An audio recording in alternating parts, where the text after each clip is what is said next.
Assalamualaikum warahmatullahi wabarakatuh. Selamat pagi adik-adik mahasiswa sekalian. Salam budi luhur. Kembali kita bertemu kembali dalam perkuliahan kita di kelas BD2 ya, kreativitas dan inovasi.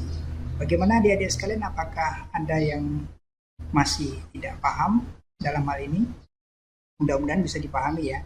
Baik, pada pagi hari ini adalah perkuliahan kita yang kedua, di mana Bapak akan kembali menyambung pembahasan kita tentang masalah kreativitas dari kata kreatif.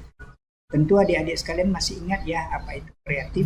Kreatif sendiri itu artinya adalah individu yang mampu menciptakan ide-ide baru. Nah, kuncinya itu ide-ide baru, sehingga ide-ide baru akan menjadi suatu gagasan baru, bahkan metode-metode baru dalam menciptakan sesuatu. Dalam hal ini kalau dalam dunia bisnis bisa produk, bisa juga jasa, sehingga nantinya diupayakan akan menjadi sebuah solusi terhadap suatu masalah dari penemuan tersebut. Nah, tentunya pada minggu yang lalu kita sudah diskusikan bahwasanya seseorang yang kreatif adalah orang yang memiliki sifat rasa ingin tahu yang besar. Sekali lagi, orang yang memiliki sifat adanya rasa ingin tahu yang besar. Sehingga kalau ada orang yang cuek, tidak tahu, dan tidak peduli dengan lingkungannya, berarti itu ciri orang yang tidak kreatif. Maka dalam hal ini adalah ciri orang yang kreatif adalah orang yang memiliki rasa ingin tahu yang besar, ingin mencoba, tidak takut dengan berbagai macam tantangan. Sehingga tantangan itu bahkan bisa berubah menjadi sebuah peluang bagi usaha misalnya, atau bagi suatu kreativitas tersendiri, atau sebagai suatu recovery bagi dia sendiri. Nah, untuk itu apalagi di era sekarang ini adalah era digitalisasi. Kompetisi semakin global, kompetisi semakin kompleks, jumlah manusia semakin banyak, sehingga orang-orang pintar pun semakin banyak. Untuk itu dibutuhkan adanya sebuah skill khusus di bidang tertentu yang memang dibutuhkan oleh masyarakat di dunia manapun. Adik-adik sekalian yang aku cintai, ya, Bapak sangat mengharapkan sekali di dalam mata kuliah ini adik-adik bisa memberikan suatu gambaran, memberikan suatu daya imajinasi, daya nalar yang tinggi dengan apa yang adik-adik lihat di sekitar kita. Sehingga nantinya diharapkan kalau kita lihat di dalam mata kuliah kita akan ada namanya ide baru atau gagasan baru. Bahkan nanti akan menciptakan metode baru di dalam suatu gagasan yang muncul di dalam benak adik-adik sekalian. Nah, di dalam teori kreativitas dan inovasi, alangkah baiknya juga kita harus tahu apa sebenarnya contoh di lapangan. Sebagai contoh, mungkin di dalam kesempatan yang lalu belum pernah kita sebutkan ya. Ini Bapak kasih contoh. Di dalam industri otomotif ya. Sekarang ini dikenal dua jenis tipe kendaraan bermotor. Yang pertama adalah kendaraan bermotor berjenis gigi manual. Yang kedua adalah kendaraan bermotor berjenis matic. Apa perbedaannya? Tentu adik-adik tahu sendiri bahwasanya kendaraan bermotor yang sifatnya manual itu artinya segala sesuatu itu bermesin karburator dan memiliki gigi yang manual. Sementara yang matic itu tidak memiliki gigi adik-adik sekalian. Dan mesinnya itu menggunakan mesin fuel injection.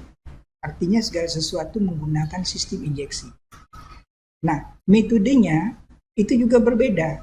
Bagi kendaraan bermotor yang memiliki gigi manual, tentunya tidak terkomputerized, artinya tidak tersistem secara komputerisasi. Namun itu sangat berbeda jika Anda menyaksikan yang namanya kendaraan bermotor, katakanlah motor, ya, bahkan mobil, itu mesinnya semuanya computerized atau komputerisasi.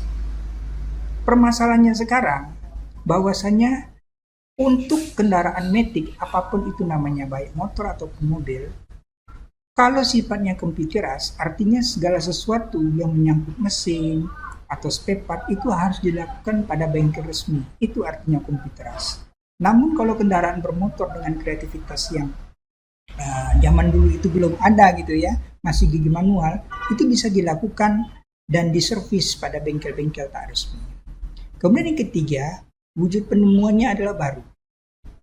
Kalau yang namanya kendaraan bermotor matic, itu biasanya memanjakan konsumen pemakai, ya. Artinya dia lebih instan, menginjak gas tidak perlu memakai gigi, tidak perlu memakai kopling, dan biasanya itulah bisa berlari lebih kencang, bisa melaju lebih kencang dibandingkan dengan kendaraan bermotor yang bertenaga manual. Nah, ini matic. Artinya itu bagaimana yang harus kita bisa jelaskan di dalam kreativitas manusia dalam menciptakan kendaraan bermotor tadi. Itu artinya tanpa kita sadar, kreativitas yang kita hasilkan itu mampu memunculkan sesuatu yang membuat aktivitas manusia lebih mudah, lebih modern, dan beralih teknologi yang lebih canggih dari sebelumnya.